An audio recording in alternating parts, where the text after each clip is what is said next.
We're seeing a bit of a dip in the market crypto-wide basically after some less than positive news came in, particularly on inflation, as well as a couple of other things. We'll go through all of the news today and kind of keep up to date with what it could mean, particularly for Kaspa, because what we've seen from Kaspa is effectively most of the gains that we've seen from Kaspa over the past 2 or 3 days basically were like all given back today, which I think is all right. Not necessarily the end of the world at all. I think what is important though is to understand, should we be worried? What's next? What does this look like in the big picture of Kaspa? And I guess the kind of the short story here is I don't actually think it really makes a difference at all. We'll take a look at kind of what we're seeing. Kaspa really wasn't in a place where I was on like a breakout watch or anything anyway. So as far as I'm concerned, this is all just noise. This is all just movement. It doesn't really matter too much to me. So I'll go and show you exactly what I'm looking at and how I kind of came to this conclusion and some of the things that we really should be paying very close attention to and watching quite closely, because these are the real things that are essentially going to make a difference here. So first off, we'll go ahead. We'll take a quick look at the crypto bubbles. We can see here looking close to about a 10% kind of average dump on the market today. We can see very, very few things here actually still positive. A lot of them because they seem to kind of make some fairly large runs yesterday. But if you look at the week, I mean, the week is still very, very green. We've seen a really strong move. We do have some reds kind of creeping in here, but we have seen an incredibly strong move within the market. So a little bit of a 10% dump here today is not necessarily the end of the world.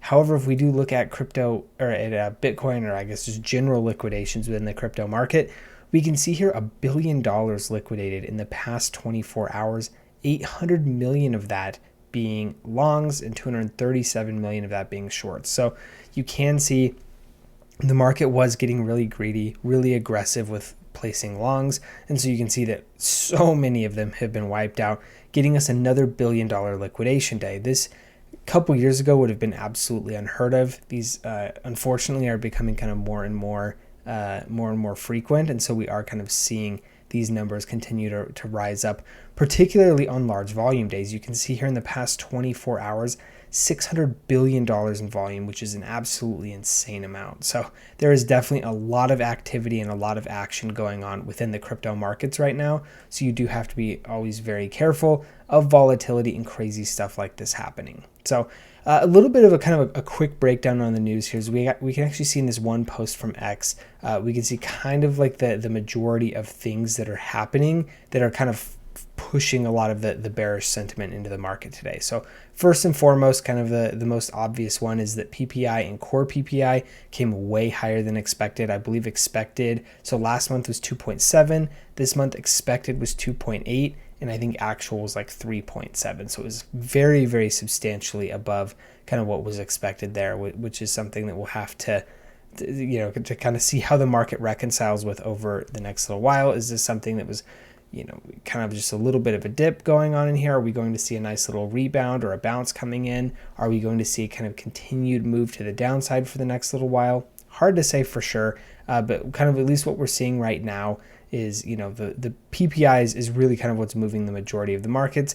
Also, I've been seeing some things on X recently, and I'm not exactly sure. I don't want to blast anybody too publicly, but I've seen some people that I think there's this misconception here. This is just kind of a portrayal of the news, so I'm not saying anything about the poster of this post specifically, but I have seen some people being quite frustrated with kind of essentially Scott Bessent saying that the U.S. government won't buy Bitcoin. Essentially, the announcement was that the U.S. is not going to be buying Bitcoin. They're going to be essentially just holding on the Bitcoin that they have. Not exactly sure where this whole idea that the U.S. government was going to be buying Bitcoin was coming from. This to me has never seemed to be the most likely outcome. If anything, I actually think there would have been a lot of issues with that because the U.S. is already in a large amount of debt. The last thing that they need to be doing is spending out Bitcoin, regardless of what our kind of thoughts on Bitcoin might be. Just from a pure risk management perspective, I just never thought that was the most likely outcome, particularly given all of the people that are kind of involved within the market. We also could see, some crypto exchanges got hacked, and then essentially all of this happened kind of within the same time. And so with that being said, we can kind of look and see over the past little while, really just this last daily candle, we've seen a pretty strong dump going on for Kaspa. Again, we'll see basically giving back all of the gains that we saw over the past couple of days. Not exactly, but almost essentially at this point. And we'll have to see, it looks like potentially the market's finding a bottom. It's hard to say for sure. But if you look, you can kind of see the lines that I've drawn out here. We're not really in a place where this kind of puts too much pressure on Kaspa overall. You can see we're kind of in the middle of this kind of consolidationary pattern. You can see these lines aren't perfect. Obviously, we've got kind of some spikes out above right here and some spikes down below here. But generally, I would say this is probably closest to the line of best fit. You can, of course, change these lines however you'd like. But for right now, you can see Kaspa never really was on any sort of breakout watch. We're never really in any sort of like high risk or high opportunity zones for Kaspa. You can see here it's just kind of been bouncing around. What I would be looking for is, potentially if we saw this kind of trade back down into this kind of like anywhere from 8 to like 8.5 cent range, depending on where it, like when it hits this, could be a really good time to buy. If we go up here and we're kind of pressing against kind of the top here, which again, like right now would be about just over 11 cents. And depending on kind of when we get there, could even be close to like 10.5 cents or even down as low as 10 cents, depending on when we get there. That would be another level for us to essentially kind of look closely and see, are we going to break above this? And again, a kind of a standard break, retest, and then bounce would be what we'd be looking to see. So as far as I'm concerned, of course, seeing these big red wicks or these big red candles isn't always the most fun thing to see. I don't really see it as too much of an issue generally, just because there's not really any sort of like structure that we're breaking. There's not any structure that we're trying to hold up. If anything, we can kind of see right here, there's a little bit of like a kind of a resistance and maybe some level of support that we've seen in the past kind of at this level that we're sitting on like right now. So maybe that's kind of like the biggest structural kind of support level that we're seeing right now. But overall, like I said, not really too much going on here for Kaspa. We just kind of need to wait for this to bounce around. Again, I would love to see some momentum to the upside.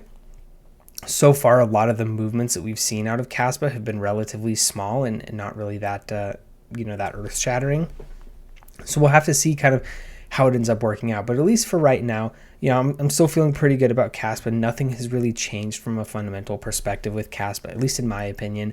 However, if you are interested in trading Kaspa, maybe loading up, waiting for some of these types of things to happen, I, of course, do have those links to BTCC and BloFin. Great, great referrals and great deposit bonuses, all that type of stuff. 10% basically free money if you get signed up with BTCC and up to $10,000 in deposit bonuses. No KYC or VPN. So if you are interested, you can feel free to check those links in the description below. You do have to use my links if you want to capture on those bonuses. So feel free to do that.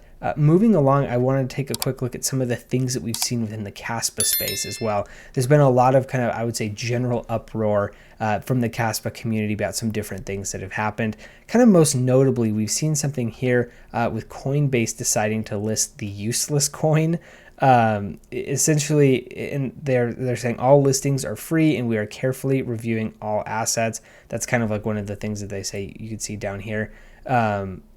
Pretty interesting. Obviously, people from the Kaspa community are not at all pleased about this because useless coin is kind of yet another meme coin that's trading through Solana. So we'll have to see, kind of exactly what happens. Kaspa still has not been listed on Coinbase. So that's kind of the source of the frustration here, which again, I think is somewhat fair, but also at the end of the day, you need to understand that these exchanges are businesses, especially if, where these listings are free. There's a lot of exchanges that will make coins pay for listings. And at that point, they maybe care a little bit less about what coins are doing in terms of trading volume, but particularly where listings are free.